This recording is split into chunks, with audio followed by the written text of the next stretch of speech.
What's up, party people? It's Keys Dan with RadioWhat.com, DJLittleRock.com, coming to you live and in living color from the Radio What studios. And this is my podcast, What Makes You Famous. It's an extension of the RadioWhat.com internet radio station that I've been running for quite some time. And if you need DJ services, where do you go? DJLittleRock.com. Check availability, get a free price quote, and maybe you can have me at your next event. I like to party with the people. You know, the weddings and the corporate events and the little kid parties. I do the little kid parties, and I learned how to make balloon animals. Not great balloon animals, but, you know, I can make a four-legged creature. And that usually seems to entertain them a little bit more while I'm playing music. And, I can make a flower. And swords. I know the boys like swords, and then as soon as the boys get a hold of the swords, the girls bring back the flowers and say, I don't want this flower. I want a sword. I want to fight with the boys. These kids. I love them. You know, and I get to play music for the people, and that's a fun thing. It's a lot of fun. Today on the program, Michael Graydon Rowe. He is, well, you get to listen to his story in the next few minutes. Yeah, I'm not going to tell you anything about him.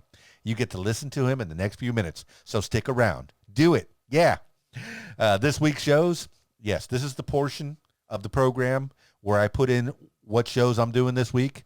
Well, guess what? Due to the novel COVID-19 coronavirus, I have no public shows. I have no private shows. I have podcast after podcast. The What Makes You Famous podcast at hashtag What Makes You Famous, and the What Makes You Smarter podcast at hashtag What Makes You Smarter, and the Keys Dan Show podcast at Keys Dan Show. So, yeah, today is the What Makes You Famous podcast, and we're featuring Michael Graydon Rowe. And we're going to do it on Skype. So if you're listening to the audio portion, that's great. You can have a good time with it. That's fantastic. But if you have YouTube, I'm going to throw it up on YouTube as well, so you can see Michael Graydon Rowe's face. How about that? So that's a new thing that I've just added. I learned how to record Skype. I'm getting smarter. Watch out. All right, without further ado, let's Skype Michael Graydon Rowe now. Voice all day, trying to calm myself down during this that we got going on.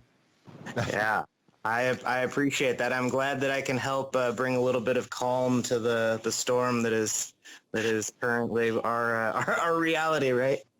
That is sure, man. Well, Michael Rowe, I got you on the What Makes You Famous podcast. It's Keys Dan. How's your day? You can call me Dan. My mama calls me Dan. But give the people a little idea of who you are with that beautiful voice of yours. Thank you.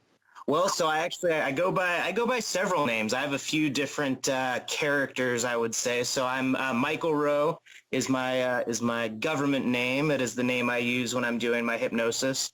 So I'm a hypnotist. I'm a music producer. I do just a lot of stuff. I guess just not just music. I produce content, I guess you could say. I love making videos and photography, the whole thing, you know.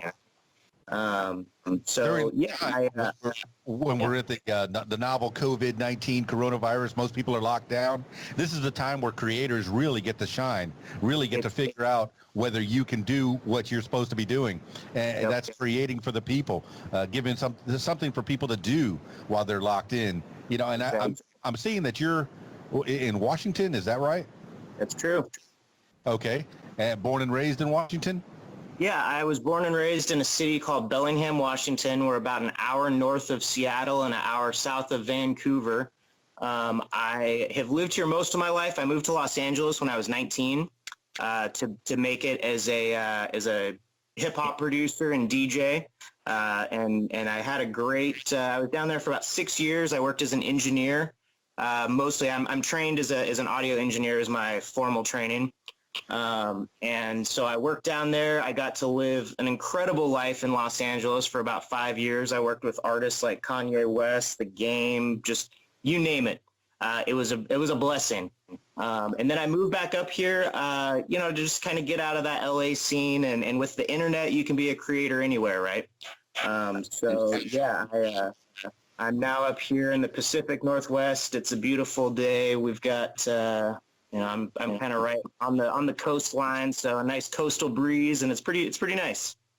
Yeah, you still got ocean where you're at, and that's a Yeah. beautiful thing. I miss the ocean. I'm from Miami, born and raised in Miami. Florida Keys is where I'm from, so the other side of the United States.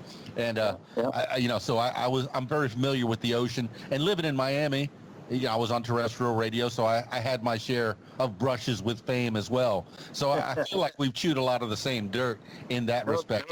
I've even been to South California, Southern California, to do some parties out there.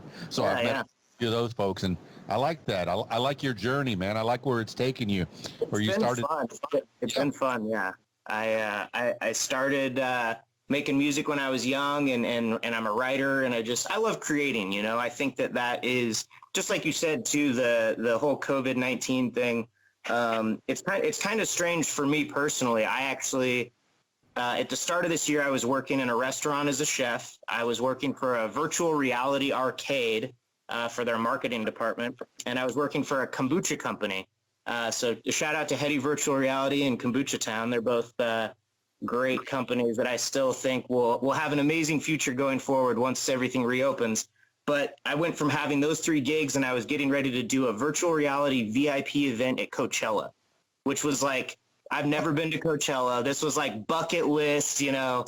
I was so excited. And then when South by Southwest got canceled, we were like, oh, okay, this isn't good. So now I literally am just 24/7 in my little studio, making content, making hypnosis. I work with. I was blessed to. Have you ever heard? Do you know who Charlie Rocket is, or Charlie CEO Charlie? Charlie Rock down in South Florida? No. It's his former name was CEO Charlie, and now he goes by Charlie Rocket, like a rocket ship. Gotcha. I'll send you a link to his story. He's a pretty fantastic character that's kind of come into my life the last 6 months or so. And he used to be 2 Chainz's manager and managed a bunch of hip hop artists. But he made the transition to get healthier and do a more healthy lifestyle. So now he's a motivational speaker and does all sorts of kind of cool lifestyle stuff like that. So I actually was fortunate enough to team up with him, and I'm producing his podcast now. He has a secret podcast, actually. It's kind of genius. He was basically seeing how everyone was putting all their content out to everybody, right? So he was like, so what's the opposite of that? He's like, I'm going to go the opposite way and only put my content out to my secret club, right? So I found his secret podcast, and since then I've been producing that podcast and making a lot of music for that, and just creating, you know. It's kind of a genius way to do things, Michael Rowe, is putting things out in secret. When I worked the clubs in Miami, there used to be the typical bouncer you see in the movies where he was picking out, oh, yes, you, not you, not you, not you, yes, you, makes people feel more important, like they're getting something they shouldn't be getting. And I think that was ingenious, man, that Charlie Rocket came up with this idea. It must be creating a buzz. It is. I got to get that content. I got to figure out how to do it. It's cool. Yeah, it's cool. He's pretty forward thinking. He's doing some cool stuff in the marketing world, and also just kind of creating some new spaces, you know. And that's, I think, what's happening with everything right now is that we're really having to solve so many problems at once. You know, there's so many things now that it's like, how do you do this? How do you do that? So it kind of opens this door to like really wild ideas, right? These like really new ways of kind of going about things. Podcasting, live streaming, all of this stuff is so essential now going forward. So it's kind of cool. I mean, it's scary in the fact that obviously you don't want to catch a virus and die. That would be terrible. And anyone that's dealing with loss of loved ones and anything like that is obviously tragic. But on the flip side, like trying to see the positive in it, it is opening up kind of some new doors and some new things that we used to have these restrictions in place on some stuff and like for no reason. And now we're just kind of like, well, that doesn't make sense. So let's just not do that anymore. Uh, so yeah, it's sort of fresh ideas, right? Well, I think if nothing else, Michael Rowe, this is going to give us some perspective on who the important people are in the world. You know, the first responders and whatnot. Now, all right, this may be morbid, and I'm going to preface it with that statement.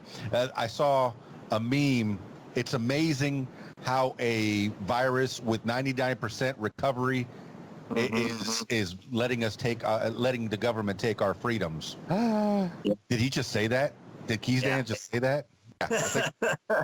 Oh man, it's wild.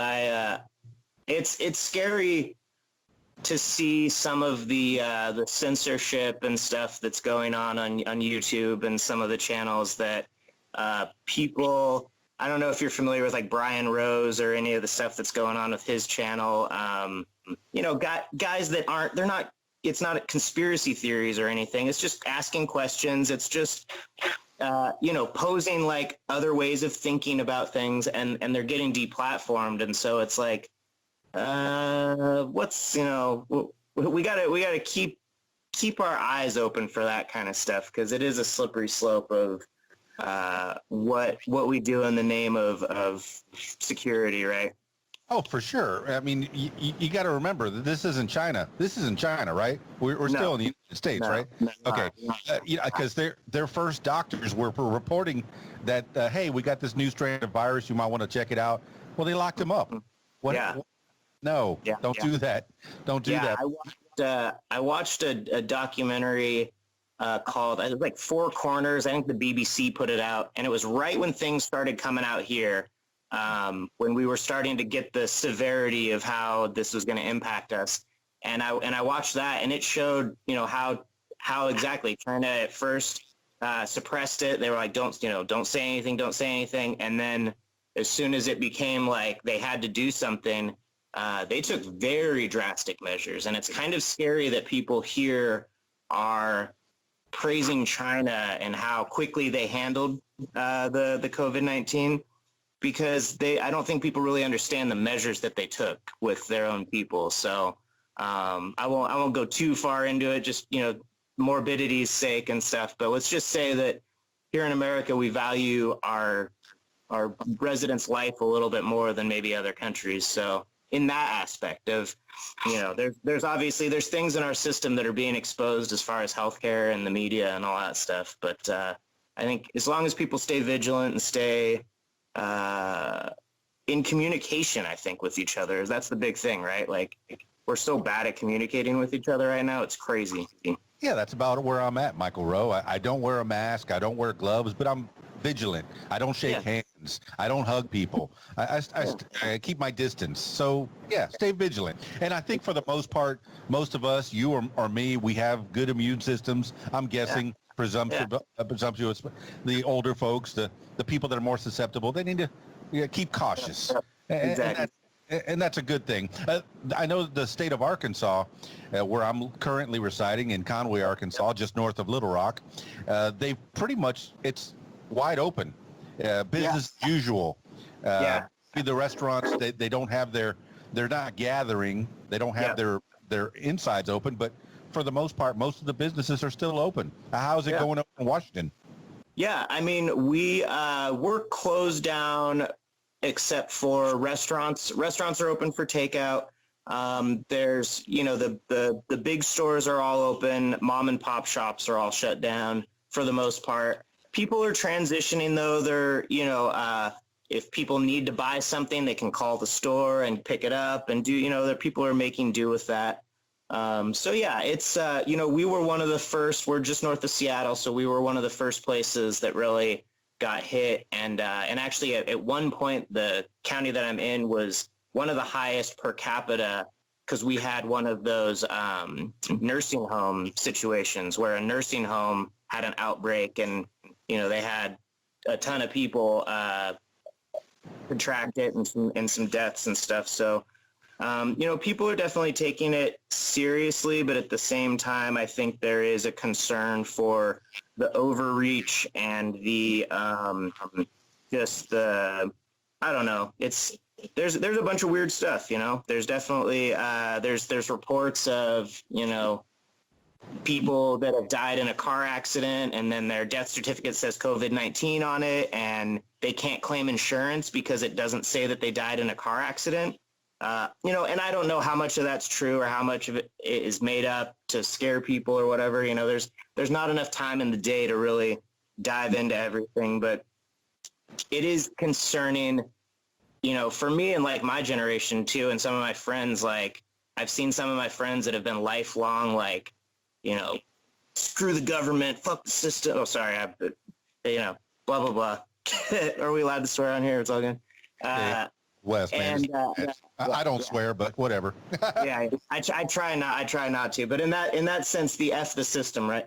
And now they're just like, every single thing that the government says, they're just like, you got to do everything. And I'm like, who are you? Like, who is this person that I'm, you know?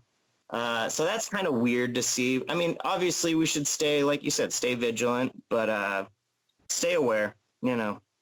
Keep your head Michael, about it. getting your thoughts on things, man. As the world is right now, as we record this, April of 2020. But Yeah. you know, there's a whole lot more to Michael Rowe than his thoughts on some virus that you know. actually won't wipe out the human race. I don't believe it Yeah, will. I think we'll be fine. Yeah. So, you know, Michael Rowe, you said you started making music or playing music, or, you know, you said making music when you were a little lad. How so? Did you make music using instruments, or was it all computerized?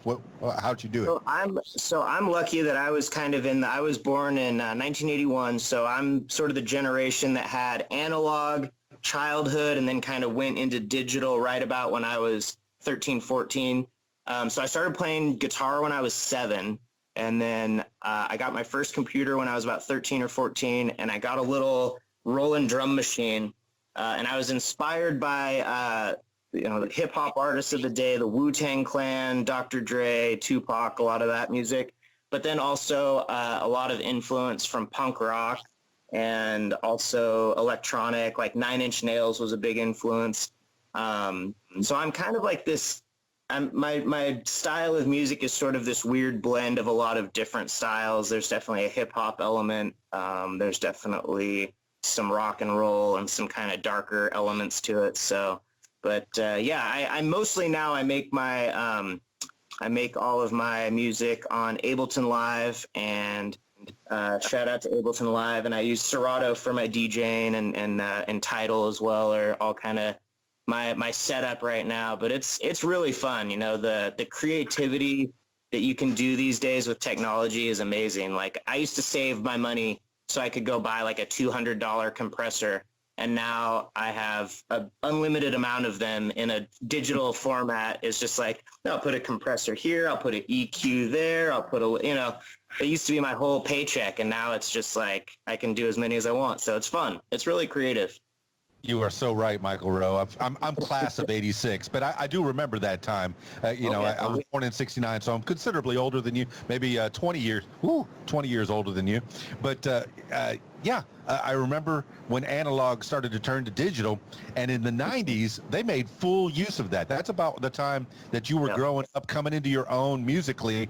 They started putting hip hop together with rock, together with country, together with everything was mashing up. There was no limits.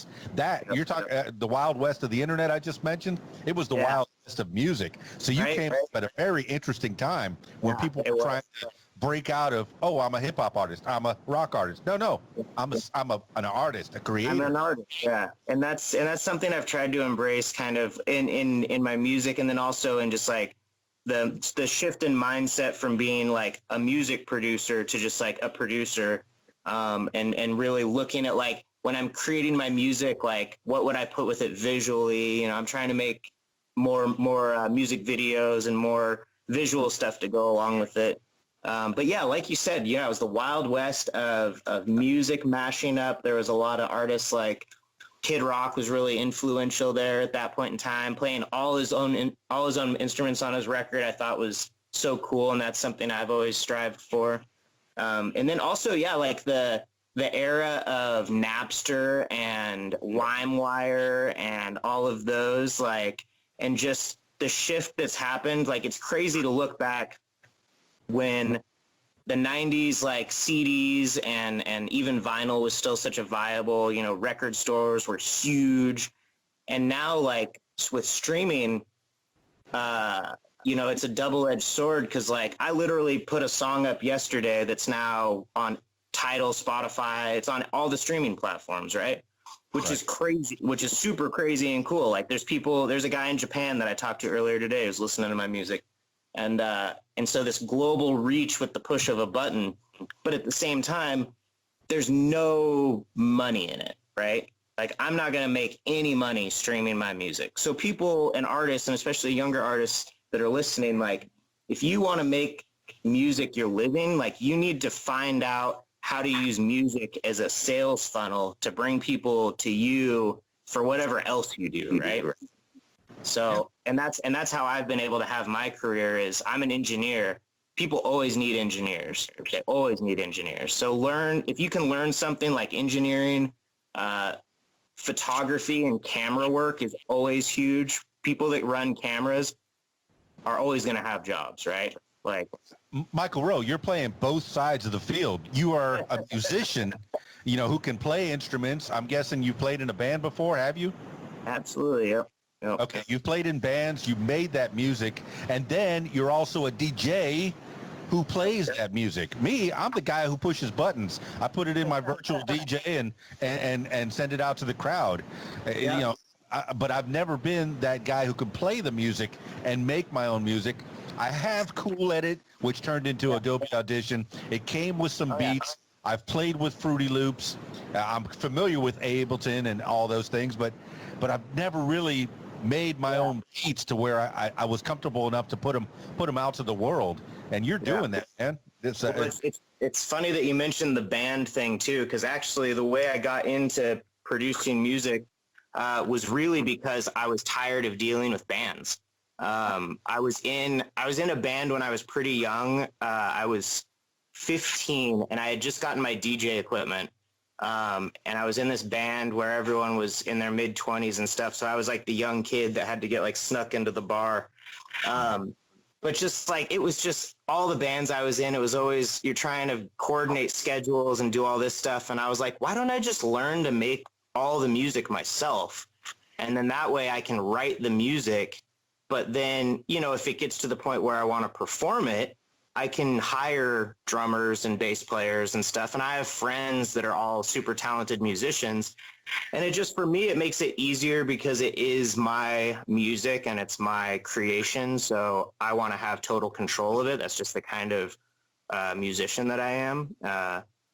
But at the same time, I really value the input of others and of other artists, and I always am down to collaborate with people, and that's kind of where I think the beauty of the internet is. I have a song I wrote a couple weeks ago. It was just like a kind of a basic beat. I was trying to write something for Drake, actually. I was like, I want to get something to Drake, a little up and coming artist. I don't know if anyone's heard of him, but so I think you can get a leg up. Give it a try. Yeah, so I made this beat and I'm on like a forum on Discord with a bunch of producers, and I met this kid from Australia. Shout out to Subi Beats on Instagram, and he remixed the song for me and sent it back to me, and I was just blown away. I was like, this 17-year-old kid just like produced circles around me. So I love working with other artists around the world, sending music back and forth, sending each other like song ideas. It's pretty cool what you can do with the internet and the technology and how it can bring artists kind of closer together. So it's pretty cool.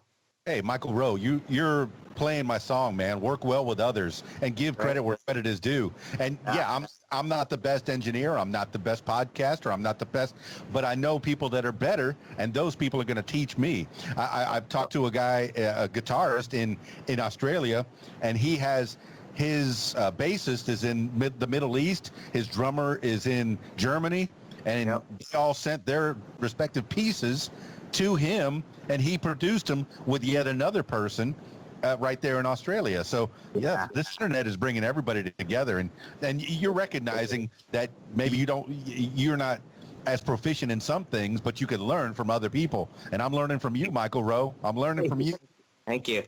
No, that's my whole thing, right? Like I love learning. I love learning from other people. Mentors have played a huge role in my life. Anyone that again wants to get into music or production or any field, really, like find a mentor. You know, there's so many mastermind groups and stuff on the internet right now. And if I could recommend anything that would really change somebody's life, cancel your Netflix and spend that money with a mastermind group or something. You know, find something. If you can't afford $10 or $15 or however much a month, or just, you know, find some sort of like training course that can get you some information, because there's so much information out there. And when you learn with other people and with a mentor, it accelerates that learning process. And there's so many skills that are going to be valued in this new world and this new economy, that are, you know, not necessarily super technical, but you just have to understand some of the technology.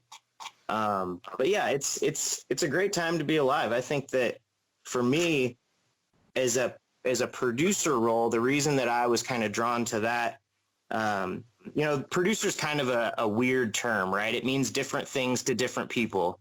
For sure. In hip hop, generally, when someone says a producer, they usually mean the person that made the beat. They usually the person that made the music, which is kind of what I started as. But, you know, in movies, a producer is a different role. On a podcast, a producer is a different role. But really, when it comes down to it, you know, it's just like the word said, you're producing something. And to produce something is to create something. So you're just a creator, really. And what I find is where I fit in well is like you said, I'm not the best at any one thing, right? I'm not the best engineer. I'm not the best producer. I'm not the best podcaster. I'm not the best musician. But what I do have is the knowledge of a bunch of different stuff, right? Like I understand marketing. I understand advertising. I understand a lot of the different elements that need to go into it. And that's what a producer needs to be able to do, is delegate responsibility to the people that know what they're doing. So I need to know what I'm doing enough that I can talk to somebody and say, okay, this guy knows what he's doing, right? I can trust this person. So yeah, that's kind of where I'm at right now. I'm sort of the middleman in a bunch of different projects that are going on. I've got my sunglasses company. I'm wearing some of our shades here today. What's the name brand? Yeah, it's we're Vision, VYSYN. Excellent, man. They're cool looking glasses. I think I got it in the van there, in the vehicle. They're very stylish. Yeah, they're fun. What's funny, you're talking about being a producer, and I've been called that many times. I've run the board for people and produced, but shoot, I know I had something else before you talked about your glasses, but I know it'll come back to me eventually. Oh man, just talking to people all over the world. Oh, I've been doing a whole lot more of this lately because I've been locked up, you know, inside, and I've been, you know, people say a creator has to create. And, you know, maybe I'm not the best podcaster, but I am willing to learn. And one thing that I've learned over the last 2 weeks, the first thing I learned was how to cut dead spaces using Adobe Audition. I was cutting them out by hand, taking painstakingly cutting out the spaces. I just found out on Adobe Audition, there's a button there. It says delete silence. Bam. You delete all the Of course. That's great. It is. And then I love Adobe. They do great stuff. Yeah. Yeah. And then like a matter of days ago, you're only the third podcast that I'm doing using Skype and actually recording the Skype. This way I have a visual for people. And already I've noticed that my YouTube is getting more response because there's a visual aspect. I was just putting a static picture of the person up and then throwing it up on YouTube for more content and more exposure. But here you started in a band when you were a little one, and then where did you branch out from there? What was your course of study? Did you go to after high school? Did you study music in school, or did you go to college at all? Yeah, so I actually so I graduated from high school, and I went to University of Western Washington here in Bellingham. And I after that, I went there for a year and realized that I was done with school at that point. I needed a break. So I ended up moving to LA when I was 19. I actually moved to LA 3 days after 9/11. We were having my going away party at my house, and we woke up on 9/11 and everyone's like, well, you're not still going to go to LA, are you? And I was like, yeah, absolutely.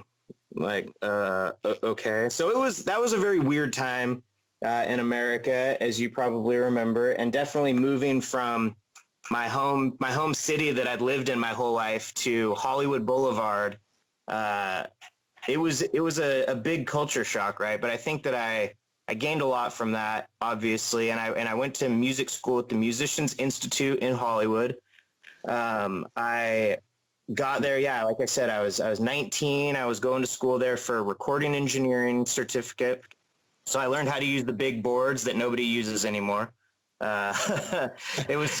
It was funny. Like while I was in class, the engineers were like, the teachers were like, yeah, this is a SSL 9000. You'll probably never use one because they're, nobody's using these big boards anymore. But I think they're coming back around now. There's still a value to those expensive boards. But yeah, so I went to school there, and I actually was blessed to have a job fall into my lap, kind of. I like I said, I studied audio video kind of in high school. And so when I went to Musicians Institute, they were like, we need a video director. And so I got hired to be the video director. So here I am, 19, fresh to Hollywood, and I'm getting to run the video department at this prestigious music school. And I ended up getting to work with just a ton of amazing artists. We did a Stanley Clark's night school, which I still think is on YouTube. I'll send you the link. It was Stevie Wonder, Stanley Clark, Flea, Bella Fleck, Stuart Copeland, just all of these like crazy musicians. And that was like the first time that I was sort of like, oh, whoa, like what is going on here? Like this is more than I thought I would ever really do. And so from that, I graduated from school and I got a job working at 3 different clubs that a guy in LA owned. One was in Malibu, one was in Long Beach, and one was in Santa Barbara. So he had these 3 clubs sort of in a line, and he would book acts going kind of north to south. And I, again, just kind of stumbled into a job there. Somebody didn't show up to work, and I got the call. I was like, can you be here in an hour? And I'm such a yes man, right? Like I've always been the guy that like, I'll say yes to everything, right? Sometimes to a fault, I'll overextend myself sometimes by saying yes to opportunities. But I found that in my life, like by saying yes to these little things that might not seem like anything, you then meet somebody that shows you somebody, you know what I mean? Like it's worked out in that way. So while I was working at this club in Long Beach, I was the monitor engineer. So I was the guy running the boards on stage. And that's where I got to work with guys like Kanye West, DJ Quick, Snoop Dogg, just all these crazy acts came through that place. It was the Vault 350 in Long Beach is kind of this little bit of a legendary club. It was only around for probably like 6 or 7 years. But while it was there, it was this pretty cool. It was in an old bank vault. Or it was a bank. It was an old bank, and the guest VIP lounge downstairs was in a vault. So people liked coming and partying at the vault. So it was fun. And so yeah, I honed my skills kind of on the board while doing that in LA, and then I moved back up here to Bellingham back in it's been a while now. I guess I've been here for a little while. But yeah, I've worked since then in more of kind of the corporate world. I've worked for Fortune 500 companies and all sorts of different industries doing sales and marketing and content creation and once social media came around, like that was, I'm 2 things, right? Media. I love media, and I'm super social. I love interacting with people. I love talking to people. I love hearing people's stories and sharing my stories. So once social media came, it was kind of like a no-brainer. So I got into social media marketing and managing some accounts for people. And it's just kind of one thing after another. And, here we are in 2020, and I'm kind of building like a little mini media empire is kind of what I'm trying to do. You know, I'd love to own my own like production company and make content for Netflix or Amazon or whoever is kind of the goal. But right now we're making hypnosis videos, and we're trying to help people kind of relax and get through this COVID-19 sitch. Well, you've already kind of given the overall of who you are. You worked with bands, you've been in bands, but you're better when you work on your own for the most part, because you can do most of the things on your own. You have the skills to pay the bills. Now, and you've already let people know, if people want to work in the industry, if they want to go work in the movie industry or make videos, you go to Hollywood. Where else are you going to go? If you're going to make music, go to Nashville. You know, where else are you going to go? You can do it from anywhere. Yes, you can go be some kind of a success in whatever small town, whatever town you're in. Me, I'm in Conway, Arkansas, and I work, well, at least I did work every weekend as a DJ. Yeah. You know, but if you want to be big or learn right, you move to Hollywood. And that's what you did, man. It wasn't like the jobs fell into you. I'm sure you beat the streets and kind of put your name out there. You know? Well, there's two things that I've you know, that people have told me about why, you know, because I've been in this situation before where, just, you know, a job, it doesn't fall into your lap, but the opportunity presents itself and you're prepared for it, right? So being prepared for those opportunities, but, you know, always being good to people and being somebody that people want to work with is so huge, right? Yeah. I go out of my way to make sure that the people that I work with know that, like, you can always tell me, like, honestly what you think about something. You can always, you know, be honest with me.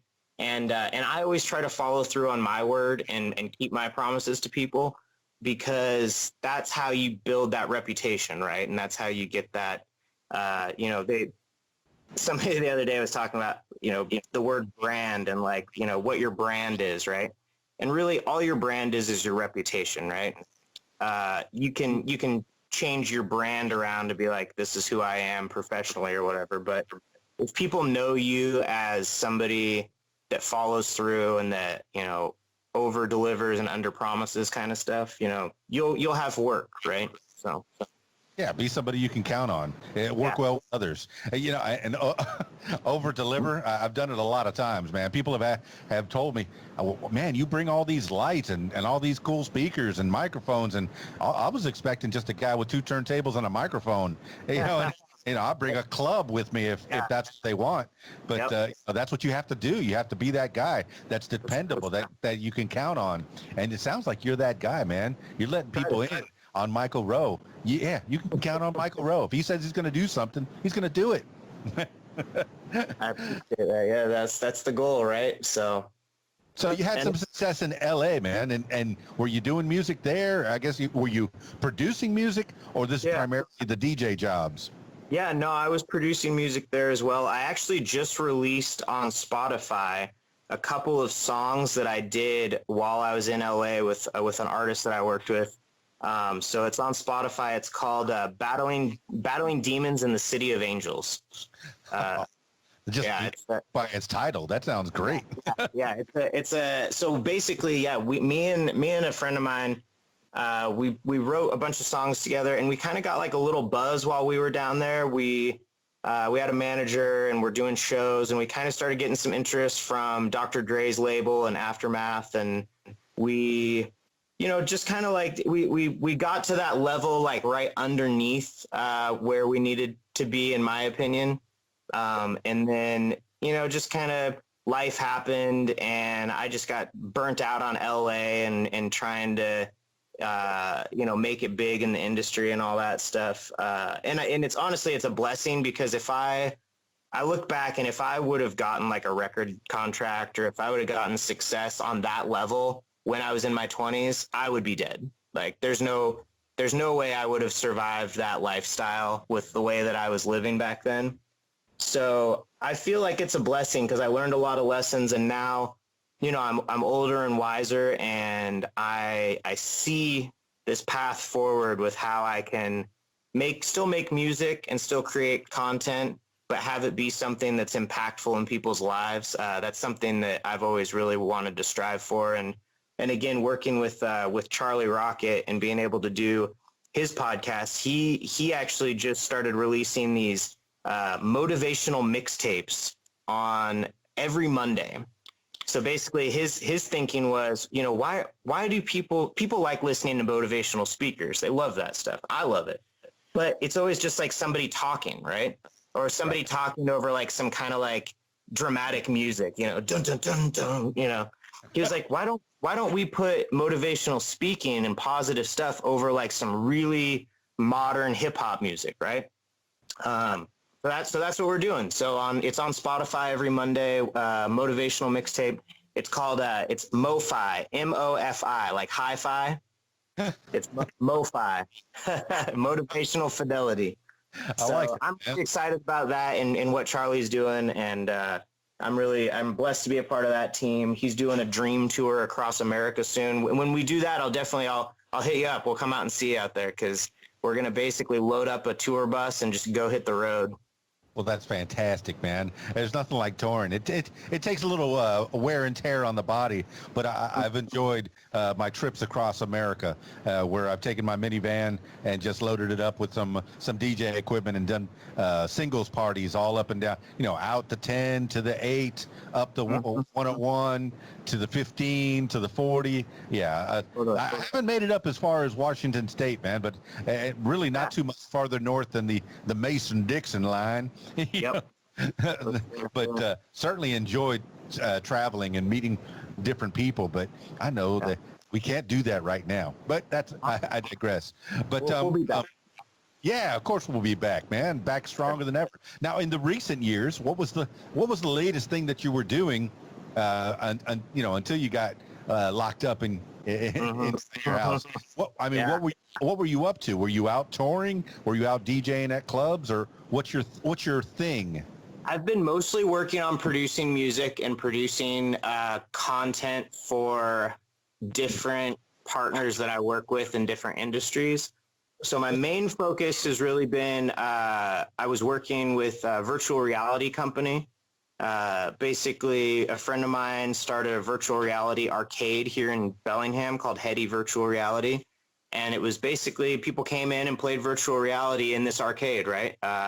And I thought that was an amazing idea, so I wanted to help him. So we started making content and kind of pitching like private party, VIP, virtual reality stuff, which is where that whole Coachella event kind of spawned from. And so it was a roller coaster, right? Like we started off the year, we had the idea, we pitched it, we got a client, they were like, let's do it. And then it all kind of just like washed away. But hopefully, you know, I've heard Coachella is going to happen in October, so hopefully that comes back. But yeah, man, you know, just I keep pretty busy. I produce a lot of music, the sunglasses, the shades company. I've got a live streaming and YouTube channel. The hypnosis stuff I'm still doing pretty frequently. So I stay busy, but I have nothing but time, so it's easy. Yeah, you put your fingers in a lot of pots, man, and you put something out there.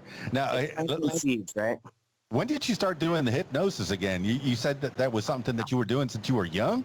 Yeah, so actually, my dad is a hypnotist, and so I grew up with he's a hypnotherapist.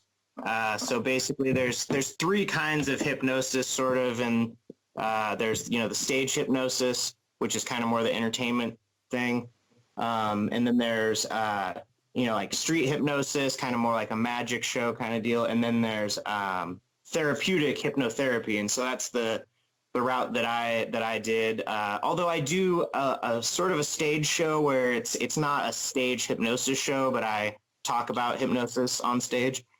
But yeah, so I learned about it from a young age, but I went to school a few years back and got my certification to become a hypnotherapist. And the goal with that, I want to do mostly online and creating these audios that people listen to, and then just kind of demystifying what hypnosis is, because I feel like a lot of people still have a misconception of exactly what hypnosis is. And a lot of the times I hear people say like, oh, I would never do hypnosis because I don't want somebody controlling my mind, which that's absolutely not at all what hypnosis is. hypnosis is mind control. It's you learning to control your own mind, right? Like as a hypnotist, I'm not doing anything special. I'm just a tour guide, right? But when people learn how to do self-hypnosis, which is what hypnosis essentially is, it teaches us a better control over our mind and how to kind of operate some of the subconscious programming that we have and stuff. So it's always been something I've been into, and I just kind of I thought that it'd be cool to get certified so that I could teach it and stuff. So yeah. I appreciate you qualifying that, Michael Rowe. Now, you say your dad was a hypnotherapist. That he was like stop smoking and lose weight, that kind of thing? But yeah, all that stuff. Yep. Fantastic, stress man. management, sleep issues. Yeah. Those are the big ones. Like stop smoking is really good.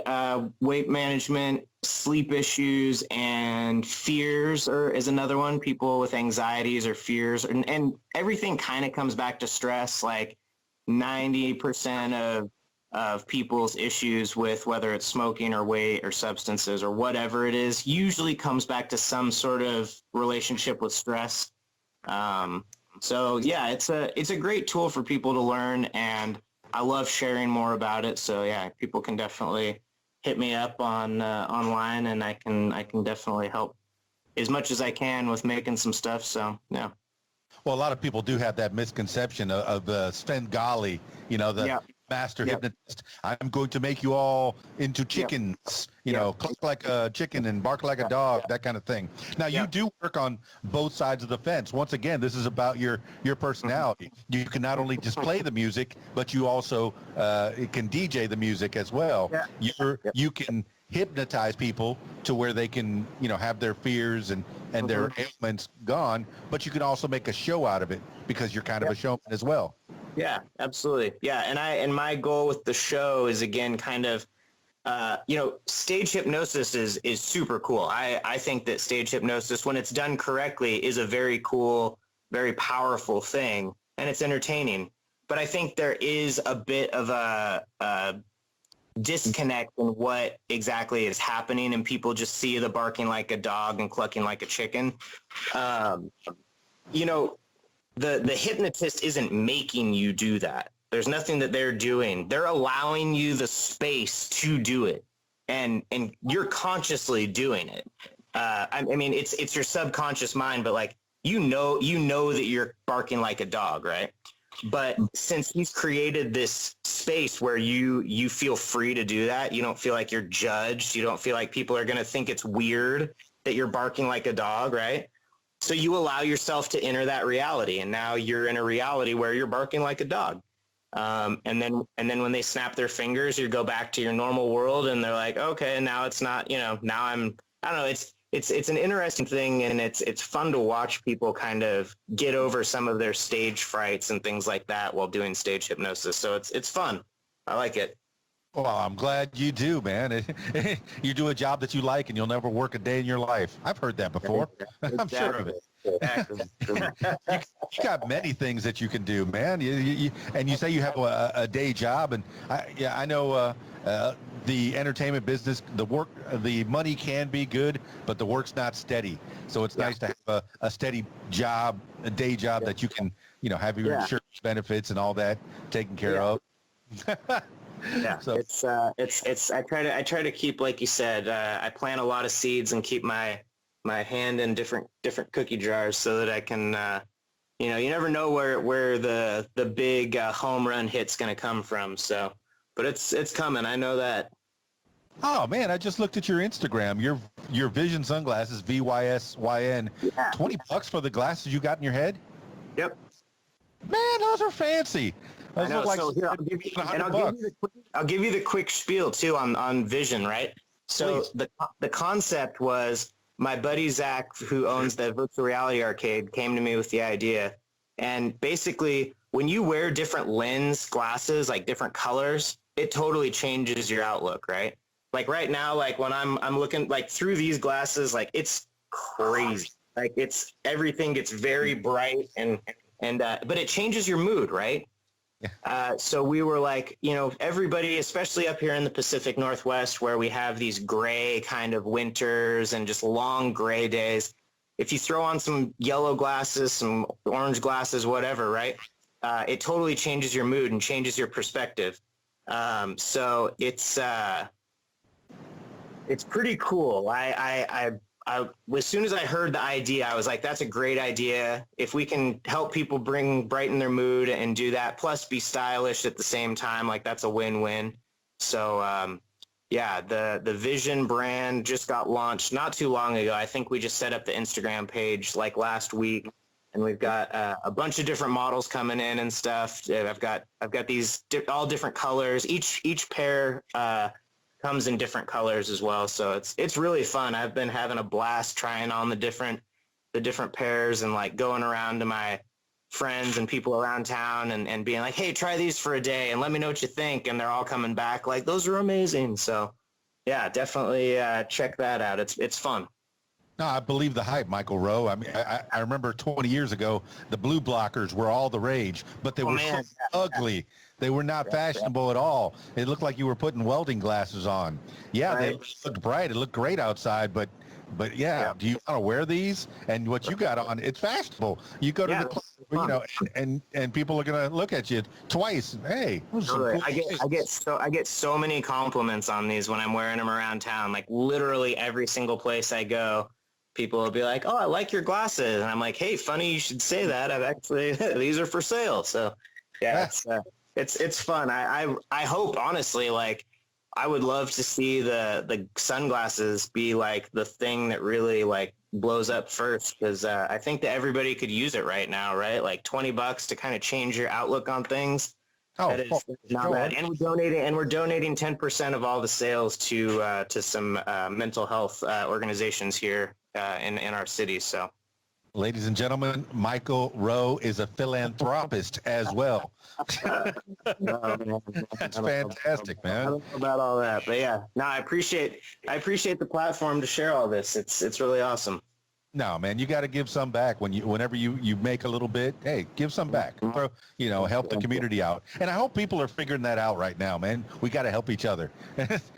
Forget that war stuff. And I noticed in the Middle East that a lot of these treaties are coming together. People are coming together and stopping the war for a little while until this virus goes away. Netanyahu and was the other guy, Benson. They got together and they said, you know what? Yeah, we were fighting that we wanted to control this portion of the Middle East, but this little virus has got us all coming together.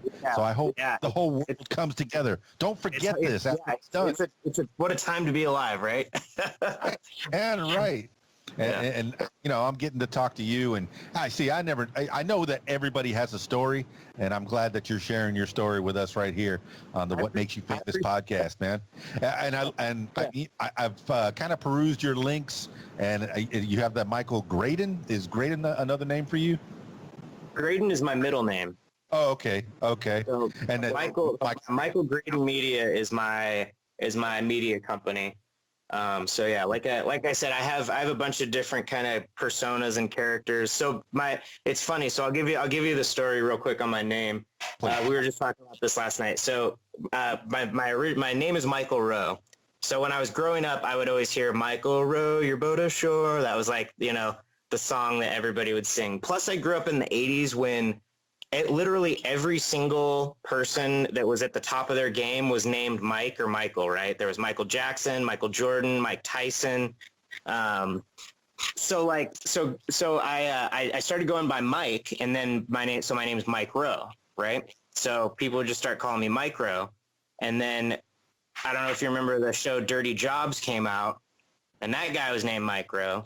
And that was right when I moved to LA. So my manager was like, you got to change your name. There can't be two Mike Rows. So I went back to going by Michael for a while. And then when I moved back here to town, like everybody that knew me as a producer knew me as the producer Mike Rowe. So I'm on Instagram as the producer Mike Rowe, and that's kind of my tag on most of my social media. But my friends and family all call me Michael, and then Michael Graydon is my media company name. So it's a little confusing, but I'm just Michael. I'm just Mike. We got to. Okay, you were talking about branding in the middle of this thing, and yeah, you got to brand it, man. I know Keys Dan is everywhere, Yeah. but you got to brand Michael Rowe, Michael Graydon Rowe, Michael Graydon. Yeah. I want to be able to find you. I want the people to find you. And when Waking Eye, how'd that come about? Waking Eye is my hypnosis company.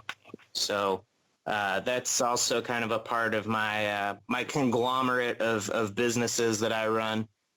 So Waking Eye is the hypnosis portion and kind of the mental health side of stuff that I'm working on. So yeah, it's pretty fun. I kind of have my own sort of method of hypnosis, I guess you could call it, or my own take on what I kind of like to focus on.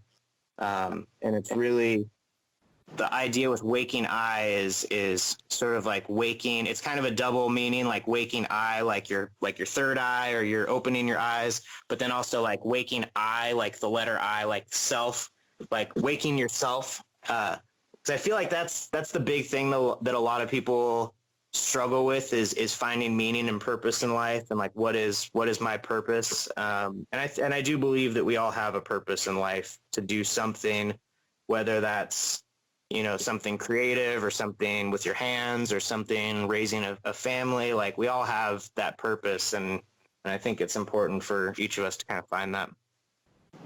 Well, Michael Graydon Rowe, I think you find your purpose. You found it, man. You got your hands in a lot of different pots, and I do hope that those sunglasses take off, and everyone's wearing those Vision sunglasses all over the world. Yeah, I'll send you a pair. Oh, you're beautiful, man. I appreciate that. Now, and listening to your producer, Mike Rowe, I was listening to the Calm during coronavirus. You were talking about videos that you make where somebody's just talking over this nice calming music, and that is one of those videos. So you have those out there. You've made those, and you also make the hip hop ones as well. So yeah, you do it, man. Do it all. You mix it up. I like it. I appreciate that. Thanks a lot, Dan. I appreciate it. No problem. Any other avenues you want to explore? Anything else you want to tell the people? Let's see. I think that's kind of, I do live streaming stuff. So if anyone's interested in finding out more on the live streaming, they can check out Michael Graydon Media is the best website for people to like find all my social media and stuff. But I'm on Instagram at the producer Micro. And I'm always looking for artists, singers, songwriters, people to work with, and also anyone that wants to get into live streaming or just kind of finding their niche in this kind of new economy. I'm pretty good with a lot of that stuff, so I love helping other people out. So feel free to get in touch with me, reach out, and yeah, man. All right, Michael Graydon Rowe. Well, I found all your social links, or at least the majority of them on that website, and I'll put them in the show notes so people can find out how to follow you and stalk you, because that's such an accurate word.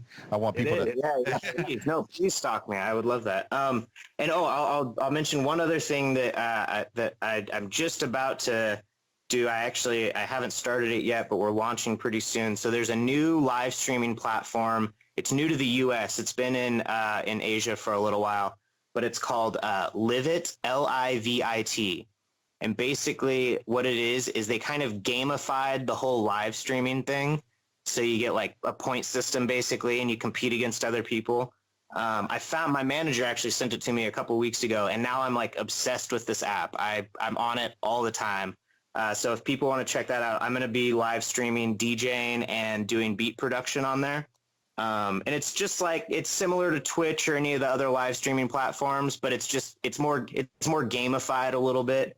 And it's got a lot of talented people. There's a lot of talented singers, comedians, songwriters. So definitely check that out. Live it. Hey, you wait till I figure out this live streaming stuff. I'm gonna be out there playing Twitch and the Fortnite games and walking into walls, because that's what old men do when they play these video games. I walk into a wall and get shot. Oh man. Yeah. The streaming stuff was I got into it with the hypnosis, and then it just kind of turned into its own thing. So. It's pretty fun. I think it's cool. It is pretty cool, man. I know my 14-year-old, she loves it, man. She watches these Twitch videos and the TikTok videos, and you kids today with your stuff. Yeah. I hate to sound like old man, but I guess I'm getting older. I'm 51. I'm doing what I do, and because I love it, man. I like talking to microphones, and I like talking to micro. Absolutely, I appreciate. Yeah, I'm the microphone. Yeah. All right. I usually finish these things off with last words for the people. I'm going to give it to you, Michael Graydon Rowe. Last words for the people. It could be whatever words to live by, or just whatever pops into your head at this particular moment in time. Michael Graydon Rowe. Last words for the people. Last words. I would say to the people, the last words are just be kind to one another. We never know what everybody else is dealing with, and just listen and share. It's all around. Like, I feel like communication is the key. So be honest with people, share how you're feeling, and then listen to how other people are doing. And that's really what I think is going to get us through all this. Well, there you have it, party people. Michael Graydon Rowe. That man's got his hands in a lot of different pots, and I could see he has a thirst for knowledge. He likes to learn things. And once he learns things, he does something with those things he has learned. How about that? Engineer and record producer, music, films. He could do it all. And the hypnosis. That's kind of interesting. If you check out his YouTube page, I have the YouTube page in the show links. You might want to check that out, man. He does those videos that, if you're having a stressed out day, you could pop that video on, at least the audio portion, and just listen to his voice. He's very soothing. He's breathe deep. Ah, yes. All that washes away. Breathe deep. Oh, it's so good. So soothing the way you can use your voice. I'm a fan. I'm a fan of people that can use their voices in interesting ways. Yeah. So thank you so much, Michael Graydon Rowe, for being on the program, What Makes You Famous. Now, if you'd like to tell your story, yes, this time I'm talking to you, the loyal listener. If you'd like to tell your story, I encourage you to give me a call at 501-470-6386 or email info@radiowhat.com. That's it for me. It's Keys Dan, radiowhat.com, djlittlerock.com. Peace. I'm out of here.